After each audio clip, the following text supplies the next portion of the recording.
Bismillah. Nous avons reçu une lettre de mon frère. Il nous a écrit, à mon mari et à moi, nous suppliant de lui venir en aide.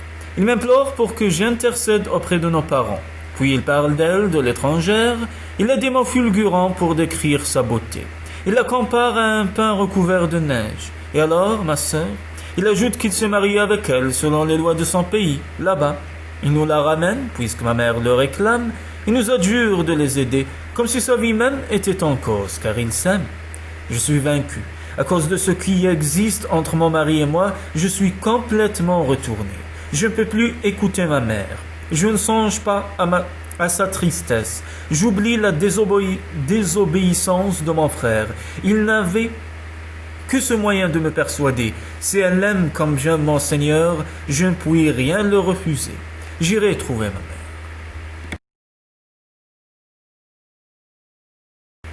3 jours se sont écoulés, ma sœur. Depuis que j'ai abordé ma mère, je me suis préparé en toute humilité à me présenter chez elle. À l'avance, j'avais choisi mes mots comme un prétendant choisit des bijoux pour sa fiancée. Je suis entré seul dans sa chambre et je me suis tenu devant elle. J'ai parlé avec finesse et persuasion. Elle n'a rien compris.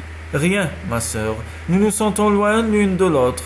Enfin, elle m'accuse de fraterniser en silence avec l'étrangère et de prendre le parti de mon frère contre elle. Ma mère a beau ne pas me dire ces choses, je sens qu'elle les pense. Elle n'écoute aucune de mes explications. Cependant, avec quel soin j'avais préparé mon discours.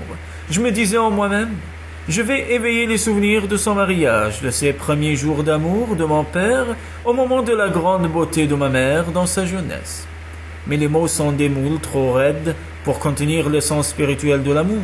Autant emprisonner un nuage rose dans un vase de fer, ou chercher à peindre un papillon avec un dur pinceau de bambou. Lorsque je parlais en hésitant à cause de la délicatesse du sujet, de ce charme d'amour entre les êtres jeunes, de cette harmonie secrète qui lie 2 cœurs sans qu'ils s'en doutent, ma mère devint méprisante. Rien de tout cela n'existe entre un homme et une femme, fit-elle hautaine. C'est simplement la convoitise. Ne cherche pas d'expression poétique pour la décrire. C'est le désir de la femme chez l'homme, le désir de l'enfant chez la femme. Une fois satisfait, il n'en reste rien. J'essaye de nouveau. Vous vous rappelez bien, ma mère, au moment de vos noces avec mon père, quand vos âmes conversaient. Mais elle frappa mes lèvres de ses doigts brûlants.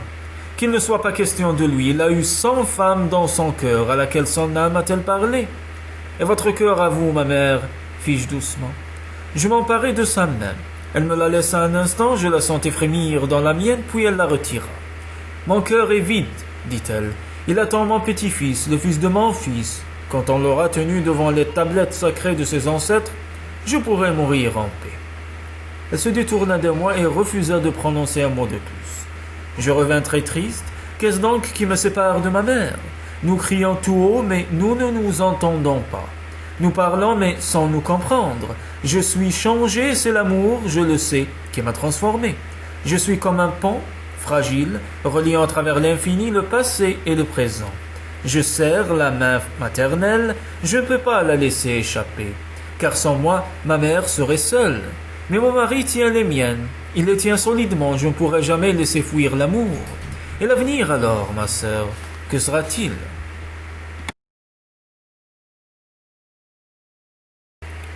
Je passe mes jours dans l'attente, je crois rêver, toujours le même rêve, sur une mer bleue vogue un bateau blanc.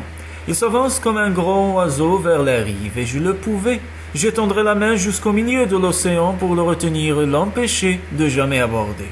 Sans cela, je me demande comment mon frère sera heureux, car actuellement il n'y a pas de place pour lui sous le toit de mon père. Mes mains sont trop faibles pour arrêter les événements. Je me borne à des songes, sans rien voir clairement. Seul mon fils, avec ses sourires et le balbutiement de ses premiers mots, parvient à éloigner de moi l'obsession du navire. Je garde l'enfant à mon côté, tout le jour, mais la nuit je m'éveille environné du fracas des vagues. Heure par heure, le bateau file vers nous, sans qu'on puisse enrayer son approche. Comment les choses se passeront-elles quand mon frère amènera sa femme? Tant d'étrangetés m'effraient. Je suis muette en cette période d'attente. Je ne sens ni bonheur ni malheur, simplement cette attente. Dans 7 jours, dit mon mari, le vaisseau bleu atteindra le port à l'embouchure du fleuve. Le grand fils de la mer, qui coule dans la cité devant la porte du nord, mon mari, s'étonne de ce que je me cramponne à ces heures, avec le désir de les allonger, de reculer dans l'avenir la venue du 8e jour. Je ne peux pas lui expliquer, en paroles, ma crainte de l'inconnu qui se prépare. Il est homme. Comment comprendrait-il le cœur de ma mère? Je ne puis oublier combien elle redoute l'arrivée de mon frère. Je ne suis pas retourné chez elle. Nous n'avons rien à nous dire en ce moment. Mais je pense à elle et à sa solitude. Je n'oublie pas mon frère pour cela, ni celle qui l'aime. Je suis arraché de ci, de là, comme un frêle prunier ballotté par un vent trop violent auquel il ne peut résister.